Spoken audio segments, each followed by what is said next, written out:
दोस्तों, मेरा नाम राहुल है। मेरी उम्र 30 साल है। मैं लखनऊ में रहता हूँ। मेरी नई नई शादी हुई थी। मेरी बीबी का नाम सोनम था। वो बहुत ही खूबसूरत औरत थी। अपनी सुहागरात पर मैंने सोनम को पूरी तरह खूब किया।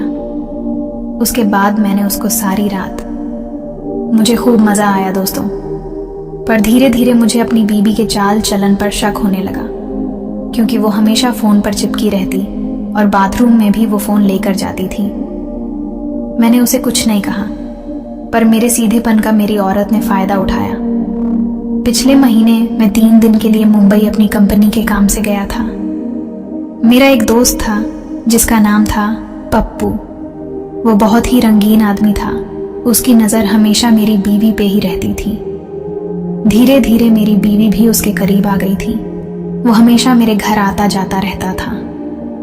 एक दिन जब मैं 3 दिन के लिए मुंबई गया तो मेरी बीबी ने मेरे दोस्त पप्पू को बुला लिया। असल में मेरी खूबसूरत पत्नी सोनम मेरे दोस्त पप्पू से सेट हो गई थी और उससे खेलने का मौका ढूंढ रही थी। मेरे मुंबई जाते ही उसका रास्ता साफ हो गया और उसने घर का जाला साफ करने के बहाने मेरे दोस्त पप्पू को बुला लिया। मेरी घुमक्कड़ औरत सोनम घर पर हमेशा एक हल्की ही स्लीवलेस टी शर्ट और लॉन्ग स्कर्ट पहनकर रहती थी। पप्पू सोनम को देखकर ही मग्न हो गया था। कहो भाभी, कैसे इस नाचीज को याद किया? पप्पू ने मेरी बीबी से पूछा। वो अच्छे से जानता था कि मेरी औरत सोनम आज उसके साथ जबरदस्त क्रिकेट खेलना चाहती है। देखो ना पप्पू भैया, मैं बेडरूम का जाला साफ कर रही हूँ। मकड़ियों ने कितना जाला लगा दिया है। आप प्लीज मुझे अपनी गोद में उठा लो तो मैं आराम से छत के कोने तक पहुंच जाऊंगी और बेडरूम का जाला साफ हो जाएगा, मेरी बीबी सोनम बोली। मेरा दोस्त पप्पू हंसने लगा। उसके तो दिल में जैसे लड्डुओं ही फूट रहे थे। मेरी बीबी सोनम ने एक बड़ी हंसकी सी झिल्ली की तरह दिखने वाली टी शर्ट पहन रखी थी और नीचे लाल रंग का लॉन्ग स्कर्ट पहन रखा था। मेरी बीबी सोनम बहुत मॉडर्न जमाने की थी। शादी से पहले ही उसने मुझे बता दिया था कि वो कभी सादी नहीं पहनेगी और हमेशा टी शर्ट जीन्स पहनकर रहेगी।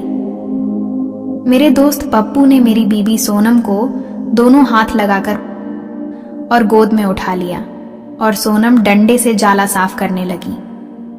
सोनम जैसी खूबसूरत औरत को गोद में उठाकर तो आज मेरे दोस्त पप्पू की किस्मत ही चमक गई थी। सोनम ने परफ्यूम लगा रखा था। पप्पू को मेरी खूबसूरत बीबी परफ्यूम की महकती खुशबू मिल रही थी।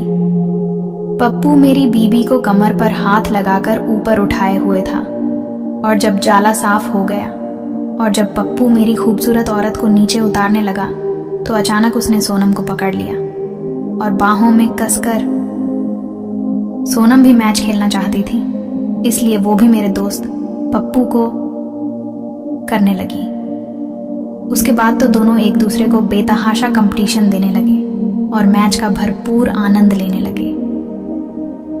पप्पू मेरी बेवफा अल्टर बीबी के साथ कब से बैटिंग करने का मौका चाहता था। सोनम भी आज पप्पू से छक्के मरवाना चाहती थी। इस वक्त मैं वहां नहीं था, इसलिए दोनों खुलकर खेल का मजा उठा सकते थे। धीरे धीरे पप्पू ने सोनम को बेड पर लिटा दिया और मैं 3 दिन तक घर में नहीं था और हर दोपहर पप्पू मेरे घर में आकर मेरी हसीन बीबी सोनम के साथ खूब बैटिंग करता और खूब छक्के चौके मारता था। आज भी दोनों छुप छुप कर मिलते हैं और खेल का भरपूर मजे लेते हैं। मेरी बीवी को भी उसके साथ ही खेलने में ज्यादा मजा आता है।